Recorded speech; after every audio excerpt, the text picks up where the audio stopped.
Is medical aesthetics a beauty enhancement in women's lives, or is it something more? In today's video, we're going to discuss and answer that very question and the importance of women's wellness. So in today's society, women are always under that pressure to stay young, looking healthy, fit, and it just goes on and on and on. How do you think that affects us, and what sort of challenges do you think that gives us? Yeah, that's there's a lot, question. isn't there? Yeah, no, it is, and it's really true, and it's really relevant. So, lots of pressures on men and women, I think. But specifically today, we'll just focus on women. Yeah. And we've always had, I think, some pressure of looking young, looking fresh, looking good, being super women that we all are in our own ways.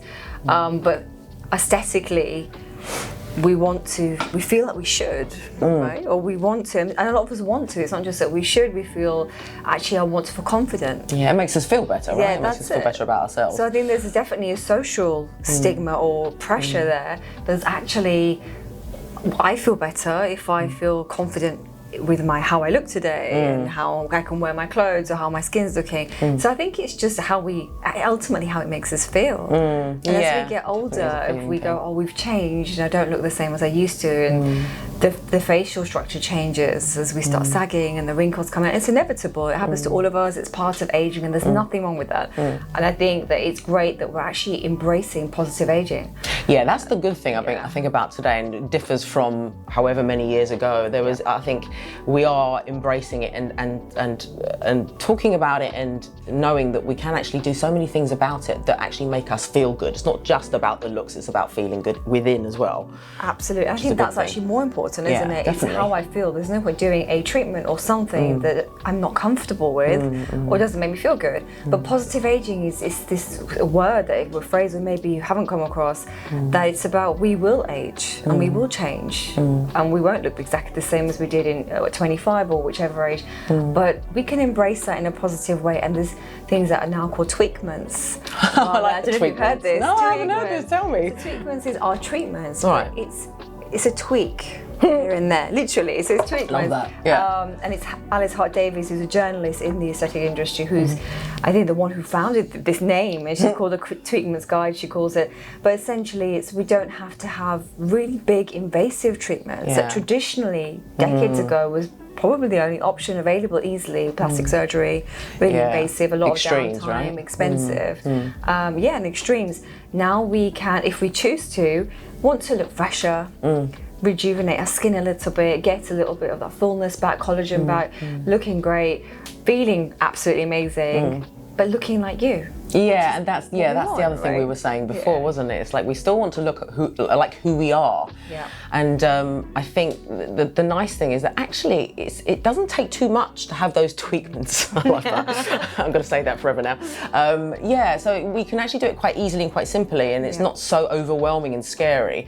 And also we were saying about how I think that sort of nicely leads into people who get a little bit freaked out about the idea of having something done or whatever, or having a treatment, and people's ideas and perceptions about, oh no, don't go and have your face filled, or don't do anything silly. And it's like, well, it's not like that anymore. And I think there's lots of preconceived misconceptions about that as well, isn't there? 100%. I think originally it must have been when it first started, there was this, again, plastic surgery, and seen as the same as having non-surgical treatments, which is what medical aesthetics is and can be, is becoming more popular. And it's definitely what we provide, a service where, again, we want you to look like you. We don't want you to walk out looking like a different person, a celebrity or someone you've seen in a magazine. We've got to remember a lot of this is social pressure. There's lighting, there's cameras, there's makeup. These are professionals in a different environment. They probably don't look like that when they leave their house in the morning. And so I think we have to remember that a lot of it is glamorized to make us aspire to look like something, but we don't have to conform to that. We should just feel good. What makes me feel comfortable, what makes you feel comfortable, that might be different. And know there's options out there. The stigma around it is getting better, I believe, but there's still a lot of work to be done to educate, and to educate patients or prospective patients and just a general audience that actually getting work done, which is what it's called. So even that word's a bit too much, isn't it, really? It's not work. There's nothing wrong with that. I've used this example actually with my friends. If you went to a hairdresser, and most of us probably do, and you get your hair colour changed, or you maybe becoming grey, or you don't like it, and you get your hair dyed or your cut, whatever it is, you get your hair done. Why? But why do that? Why dye your hair black if it's going grey? Why will I do that if everyone get older? Because we feel better and more confident if we do certain things like that. Just like we might get our nails done or makeup, and all these things that we don't even raise an eyebrow when someone says, "Oh, I'm doing those things." But there's still a little bit of that, perhaps, with aesthetic treatments. But if it makes you feel better. And you feel more confident in yourself, just like when you get your hair done, or you get another treatment done, or we go to the gym and we want to feel good. For me, they're all endorphins. They're all making you feel better, making you feel more confident when you leave your house and you're going out to do things you're going to do with your day. I was going to say exactly that about the gym. I think people separate the two too much. We all go to the gym to make us healthier, or maybe to lose weight, or get us more toned, or whatever word you want to use. And in a way, it's just the same sort of thing, really. You're just looking after a different aspect and using what you can to become as best a version of yourself as you can, right? Yeah, absolutely. For you. Yeah. And whatever it is that if you're going to feel better about yourself, and it's not about being overly done or having too much, just like we can be extreme with exercise. Yes, or definitely. Other things, we can really go and it's like, it's an unhealthy fixation. Let's be fit, let's be strong, but let's feel good about ourselves. And if there's options out there that are subtle, and actually not everything has to be, there's another stigma around it about being natural. That maybe it's not as an unnatural treatment, or that's why perhaps there's a little bit of stigma. There's so many more technologies and innovations coming out in the industry where you don't necessarily have to have, it can be using your own collagen, it can be stimulating your own body's own natural resources, shall we say. Those that are not, they're still providing a near as possible human stimulation, because sometimes you just need a booster, if you want to call it that, to get the result you want. Yeah, you may not so be small. able to. It can be small. So it's interesting, isn't it? Because I think the whole stigma side around it, or that surrounds it, I think is partly down to obviously the old school ways of things being done, but it hasn't caught up. I think hasn't caught up with the medical advances that we do have, and how simple things can be, and how easy they are, and how it's not having work done. It's just having these little tweaks, and but the education hasn't caught up with how medical science is. I think people just don't know, and I think it's partly down to, and I think that's the lovely thing about what we're trying to do here is give an education and just let people know how it actually is.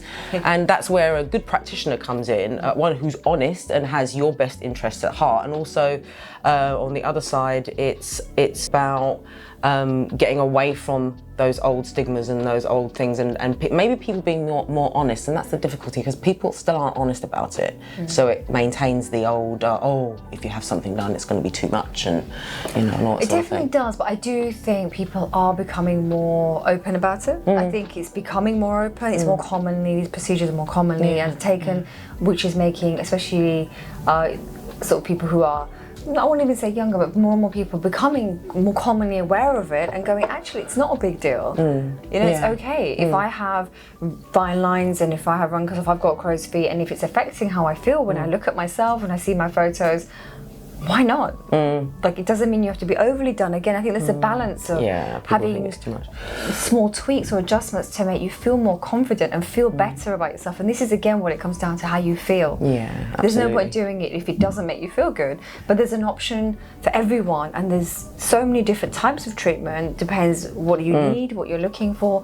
If I've got spider veins, I know after having my children, that was something I've got on my legs, which I've never even knew existed, because it was something that didn't affect me. But then with that has come, and you're like, oh, actually I'm more aware of it now when I go on holiday and I see that. But we have treatments available that remove those. So you can feel better if you are conscious of that. And there's examples for all parts of the body where, and face and hair, that you can, if it's something that's making you feel less confident or low or something. There's something there for everyone. So I think it's coming back to positive aging.